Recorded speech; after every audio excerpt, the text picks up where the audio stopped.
এই বন্ধুরা, কি অবস্থা সবার? তো আজকে আমরা শুরু করতে যাচ্ছি হচ্ছে গিয়ে ওপির সিরিজ। ফার্স্টে যে টপিকটা সেটা হচ্ছে গিয়ে এক্সেপশন এবং এক্সেপশন হ্যান্ডেলিং। তো প্রথমেই বলে নিই যে এক্সেপশন জিনিসটা কি।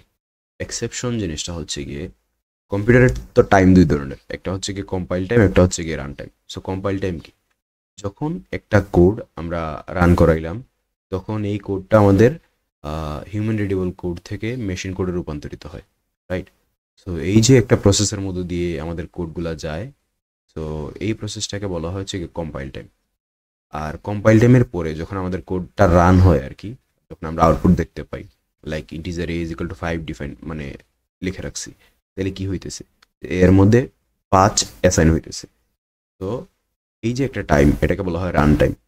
তো আমাদের এক্সেপশন জিনিসটা হচ্ছে গিয়ে যে কম্পিউটার যখন রান টাইমে কোনো ধরনের ইরর ধরতে পারে, যেই ইররের কারণে কম্পিউটারটা আসলে যে এই ইররের লাইনের পরের যে কোডগুলো আছে সেগুলোকে আর এক্সিকিউট করে না, একদম প্রোগ্রামটা ক্র্যাশ করে ফেলে এবং আহ, মানে প্রোগ্রামটা এন্ড করে ফেলে। তো এই টাইপের যদি কোনো ইরর আমাদের রান টাইমে যদি ধরা পড়ে, তাইলে সেটাকে আমরা বলবো এক্সেপশন। তো এক্সেপশন জিনিসটা কি, যে কম্পিউটারের মানে প্রোগ্রামের রান টাইমে যদি এমন কোনো ধরনের ইরর ধরা পড়ে যেটার কারণে ওই ইররের লাইনের পরের থেকে আর কোনো কোডই এক্সিকিউট হয় না। লাইক আমার একটা কোড লিখে রাখলাম যে integer c is equal to a by b, ঠিক আছে? এখন এই লাইনের কোনো ইররের কারণে তারপরে যদি আরো 100 লাইনের কোডও থাকে, তাইলে এই 100 লাইনের কোডই এক্সিকিউট হবে না। এরকম কোনো কেস যদি হয়, তাহলে আমরা সেটাকে বলবো হচ্ছে এক্সেপশন। তো ডেফিনেশনটা আমরা কেমনে দিতে পারি? ডেফিনেশনটা এমনি দেওয়া যায় যে if any error is occurred in the runtime of a program for which the next codes or the next line of codes doesn't get executed, then it is called exception. ওকে, তো এক্সেপশন কি এটা আমরা বুঝতে পারলাম, যে run টাইমে যদি কোনো ধরনের ইরর ধরা পড়ে তাহলে সেটাকে বলবো আমরা এক্সেপশন। এখন এই রান টাইমে কোন ধরনের ইরর ধরা পড়ে এই জিনিসটা আমরা বলে ফেললাম, একটু আমরা এক্সাম্পলের মাধ্যমে দেখি, তাইলে বিষয়টা ক্লিয়ার হবে। ঠিক আছে, তো আমি প্রথমেই আমাদের আহ, ইয়েটা ক্রিয়েট করে নিই, ক্লাসটা ক্রিয়েট করে নিই। একটা মেইন ক্লাস নিছি, তারপর হচ্ছে গিয়ে public static void main, public static void main.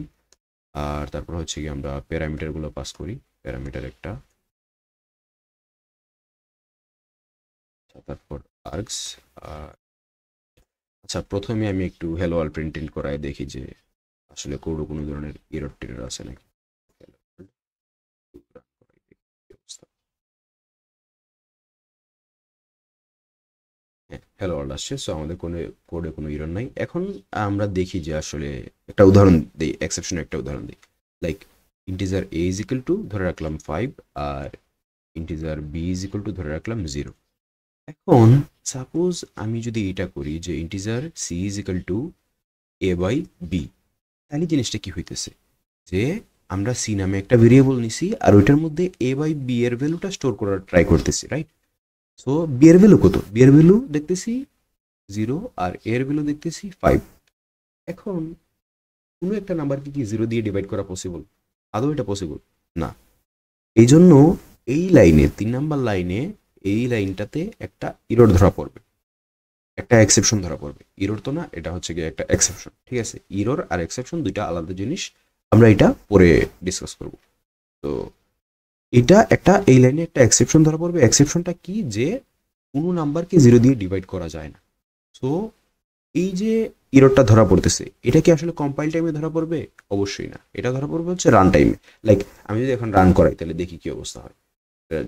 Run যদি করাই, তাহলে দেখা যাবে এই যে আমাদের কোডটা কিন্তু এক্সিকিউট হয়ে গেছে, আমাদের কোডটা কিন্তু রান ঠিকই হয়ে গেছে। রান হওয়ার পরে দেখছে A is equal to 5, B is equal to 0। তারপরে 3 নাম্বার লাইনে আসছে, 3 নাম্বার লাইনে এসে দেখছে যে এখানে এ বাই বি করা ট্রাই করতেছে, তার মানে কোনো একটা নাম্বারকে 0 দ্বারা ডিভাইড করা ট্রাই করতেছে। সো এটা একটা এক্সেপশন। আর এই এক্সেপশনের কারণে আমাদের প্রোগ্রাম ক্র্যাশ করবে, প্রোগ্রামটা এন্ড হয়ে যাবে এবং আমাদেরকে একটা এক্সেপশন থ্রো করবে। সো এই এক্সেপশনটা কি? এই যে এরিথমেটিক এক্সেপশন ডিভাইড বাই 0, মানে এরিথমেটিক এক্সেপশন, এটা হচ্ছে গিয়ে এক্সেপশনের নাম। সো এক্সেপশন অনেক টাইপের আছে, আমরা এগুলো এখন একটু পরেই দেখব।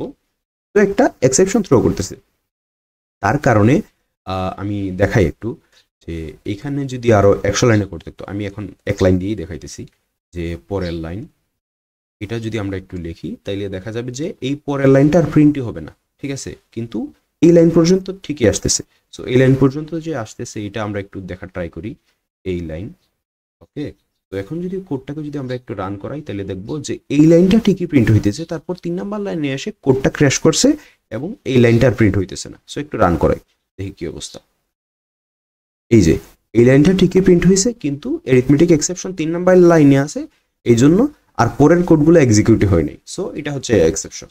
সো এক্সেপশন আসলে অনেক টাইপের আছে। সো এক্সেপশন যদি আমরা এক্সেপশনের টাইপগুলো দেখি, তাইলে প্রথম যে এক্সেপশনটা আমরা এখনই দেখলাম সেটা হচ্ছে গিয়ে যে এরিথমেটিক এক্সেপশন।